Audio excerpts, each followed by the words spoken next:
தெளிவு குருவின் திருமேனி காண்டல், தெளிவு குருவின் திருநாமம் செப்பல், தெளிவு குருவின் திருவார்த்தை கேட்டல், தெளிவு குரு உரு சிந்தித்தல் தானே.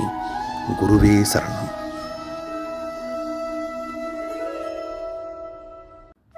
வணக்கம், நான் உங்க ஆத்ம நண்பன் பேசுறேன். பிரம்மஸ்ரீ தவத்திரு திருச்சிற்றம்பல சாது சித்தர் என்னோட குருநாதர் அவர்களுடைய மலர் பாதங்களை வணங்குறேன்.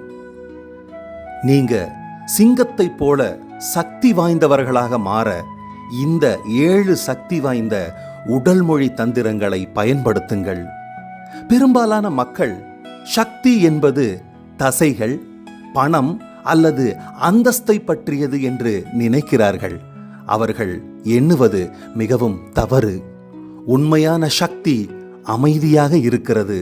நீங்கள் நகரும் விதம், நீங்கள் உட்காரும் விதம், நீங்கள் சுவாசிக்கும் விதம், ஒரு வார்த்தை கூட சொல்லாமல் ஒரு அறையை நீங்கள் எவ்வாறு கட்டளையிடுகிறீர்கள் என்பதுதான் அது.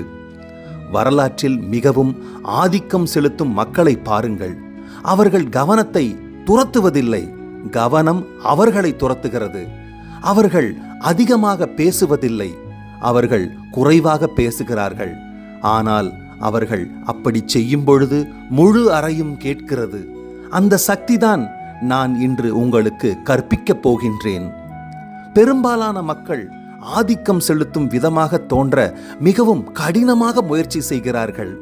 அவர்கள் தங்கள் மார்பை உயர்த்துகிறார்கள்.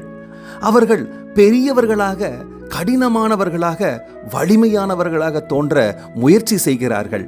ஆனால் உண்மையான சக்தி அது முயற்சிக்காது, அது அப்படியே இருக்கிறது. இந்த 7 எதிர்பாராத உடல்மொழி தந்திரங்களை நீங்கள் புரிந்து கொண்டவுடன் மக்கள் உங்களை உள்ளுணர்வாக மதிக்கும் அளவுக்கு வலுவான ஆற்றலை நீங்கள் வெளிப்படுத்துவீர்கள். இவை வெறும் சீரற்ற குறிப்புகள் அல்ல. இவை மிகவும் சக்தி வாய்ந்த தலைவர்கள், மிகவும் அஞ்சப்படும் பேச்சுவார்த்தையாளர்கள், எந்த அறையிலும் மிகவும் ஆதிக்கம் செலுத்தும் நபர்கள் பயன்படுத்தும் நுட்பங்கள். நீங்கள் அவற்றை பயன்படுத்தினால் நீங்கள் மீண்டும் ஒருபோதும் புறக்கணிக்கப்பட மாட்டீர்கள். இப்போது கவனமாக கேளுங்கள். ஏனென்றால் நீங்கள் இதை கேட்டவுடன் அதை நீங்கள் கற்றுக்கொள்ள முடியாது. மக்கள் பதட்டமாக இருக்கும்போது அவர்களின் உடல் அவர்களை காட்டிக் கொடுக்கிறது. அவர்களின் சுவாசம் வேகமடைகிறது. அவர்களின் கைகள் நடுங்குகின்றன. ஆனால் மிக பெரிய பரிசு அவர்களின் கண்கள். பலவீனமானவர்கள் அதிகமாக கண் சிமிட்டுகிறார்கள். இது பயம், மன அழுத்தம், நிச்சயமற்ற தன்மை ஆகியவற்றின் அடையாளங்கள். ஆனால் சக்தி வாய்ந்தவர்களாக இருப்பவர்கள் என்ன செய்கிறார்கள்? அவர்கள் அதற்கு நேர்மாறாக செயல்படுகிறார்கள். அவர்கள் மெதுவாக வேண்டுமென்றே கண் சிமிட்டுகிறார்கள். யாராவது உங்களை மிரட்ட முயற்சிக்கும் போது நடுங்காதீர்கள், எதிர்வினையாற்றாதீர்கள். அதற்கு பதிலாக உங்கள் இமைகளின் வேகத்தை மெதுவாக்குங்கள். கண்ணை மூடுவதற்கு முன் உங்கள் இமை சோம்பேறித்தனமாக விழட்டும். ஓஷோ அவர்கள் இந்த உன்னதமான யுக்தியை இன்டர்வியூ சமயத்தில் அதிகம் பயன்படுத்துவார். இது முழுமையான கட்டுப்பாட்டின் ஒரு ஆழ் சமிக்ஞையாகும். இது மற்ற நபரிடம் நான் உன்னை பற்றி பயப்படவில்லை என்று கூறுகிறது. இதை ஒரு மோதலில் செய்யுங்கள். நீங்கள் நம்ப முடியாத ஒன்றை காண்பீர்கள். மற்றவர் தங்களை சந்தேகிக்க தொடங்குவார். அவர்களின் குரல் தடுமாறக்கூடும், அவர்களின் உடல் மாறக்கூடும். இப்போது அவர்கள்தான் அழுத்தத்தை உணர்கிறார்கள் என்பதால் அவை வேகமாக கண் சிமிட்டக்கூடும். சிங்கங்கள் ஒருபோதும் பீதியடையாது. சிங்கங்கள் ஒருபோதும் எதிர்வினையாற்றுவதில்லை. சிங்கங்கள் கவனிக்கின்றன. இப்போது நீங்களும் அவ்வாறே செய்வீர்கள். பெரும்பாலான மக்கள் நகரும்போது, அதாவது நடக்கும்போது எவ்வளவு பலவீனமாக தெரிகிறார்கள் என்பதை உணரவே மாட்டார்கள். அவர்கள் நடக்கும்போது துள்ளி குதிக்கிறார்கள். அவை தொடர்ந்து தங்கள் எடையை மாற்றுகின்றன. ஒரே ஒரு தொடுதலால் அவர்களை தள்ளிவிட முடியும் என்று தோன்றுகிறது. ஆனால் சக்தி வாய்ந்த மனிதர்கள் அப்படிப்பட்டவர்களா? அவர்கள் வித்தியாசமாக நகரும்.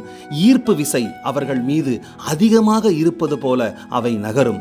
ஒவ்வொரு அடியும் கட்டுப்படுத்தப்படுகிறது. ஒவ்வொரு அசைவும் வேண்டுமென்றே செய்யப்படுகிறது. அவை தங்கள் எடையை அதிகமாக மாற்றுவதில்லை. அவை அசைவதில்லை. அவை தங்களுக்கு கீழே உள்ள தரையை சொந்தமாக வைத்திருப்பது போல அவை நகருகின்றன. நீங்கள் நிற்கும்போது உங்கள் எடை பூமியில் மூழ்குவதை கற்பனை செய்து பாருங்கள். உங்கள் கால்களை உறுதியாக நட்டு வைக்கவும். எதுவும் உங்களை தள்ளிவிட முடியாது என்பதை உணருங்கள். நீங்கள் நடக்கும்போது அவசரப்படாதீர்கள். உங்கள் அடிகள் கவனமாக இருக்கட்டும், ஆனால் சிரமமின்றி இருக்கட்டும். ஒரு சிங்கம் அதன் இரையை பின்தொடர்ந்து ஓடுவது போல இது உங்களை அசையாமல் இயற்கையின் ஒரு சக்தியாக காட்டுகிறது. நீங்கள் ஒரு அறையில் மட்டும் இல்லை, நீங்கள் அதை ஆதிக்கம் செலுத்துகிறீர்கள். பெரும்பாலான மக்கள் ஒரு அறைக்குள் நுழைந்து உடனடியாக பேசத் தொடங்குகிறார்கள். இது ஒரு பெரிய தவறு. சக்தி வாய்ந்தவர்கள் வித்தியாசமான ஒன்றை செய்கிறார்கள். அவர்கள் பேசுவதற்கு முன் அவர்கள் அறையை ஸ்கேன் செய்து கொள்கிறார்கள்.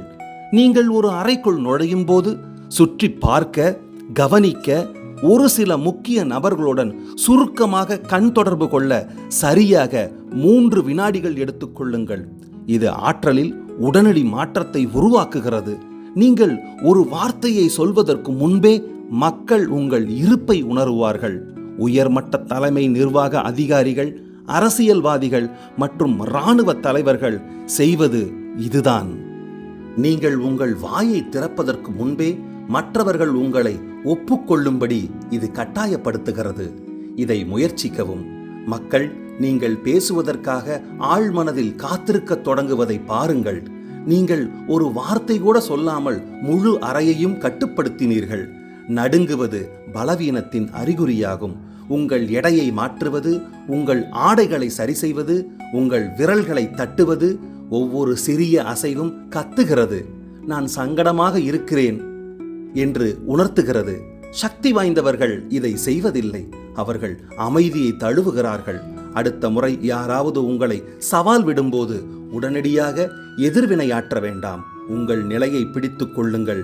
மாறுதல் இல்லை, கண் சிமிட்டுதல் இல்லை, திடீர் அசைவுகள் இல்லை. இது ஒரு அச்சுறுத்தும் இருப்பை உருவாக்குகிறது. தாக்க காத்திருக்கும் சிங்கம் போல இது மற்ற நபரை சங்கடப்படுத்துகிறது. அவர்கள் தங்களை நியாயப்படுத்த தொடங்குவார்கள். அவர்கள் விளக்கத் தொடங்குவார்கள். அவர்கள் அமைதியை நிரப்புவார்கள். ஏனென்றால் நீங்கள் என்ன நினைக்கிறீர்கள் என்று அவர்களுக்கு தெரியாது. மௌனம் சக்தி, அமைதி என்பது ஆதிக்கம். இதில் தேர்ச்சி பெறுங்கள். எந்த உரையாடலையும் நீங்கள் சொந்தமாக்கிக் கொள்வீர்கள். பெரும்பாலான மக்கள் மௌனத்தை உணர ஆசைப்படுகிறார்கள். அவர்கள் உடனடியாக கேள்விகளுக்கு பதிலளிக்கிறார்கள். அவர்கள் வேகமாக பேசுகிறார்கள். அது அவர்களை எவ்வளவு பலவீனமாக காட்டுகிறது என்பதை அவர்கள் இன்னும் உணரவில்லை. சக்தி வாய்ந்த மனிதர்கள் எவ்வாறு சிந்திப்பார்கள், எவ்வாறு செயலாற்றுவார்கள் தெரியுமா?